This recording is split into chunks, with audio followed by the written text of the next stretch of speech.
Uh, that's going to appeal to somebody who's lacked that type of emotional nourishment their entire life. There's this Right poignant on. portion of the voiceover early on where she talks about her mother dying, and the way her father uh, she was aware of his resentment of her, not through anything he's said, but through just the distance that he created between them, because she reminds him of his dead wife. And so he's kept his daughter.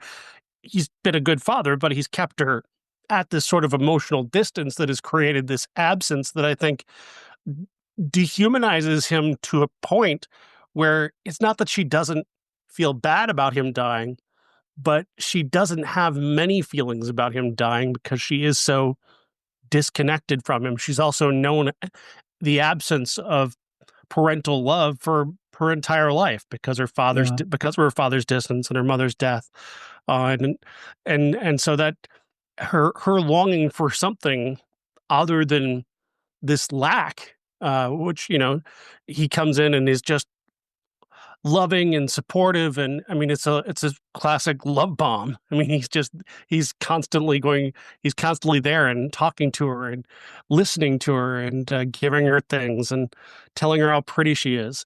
uh that's going to appeal to somebody who's lacked that type of emotional nourishment their entire life. So that's at least in Malik's telling it, it makes perfect sense. I don't know about the real story, but in Badlands, that's definitely how it plays out.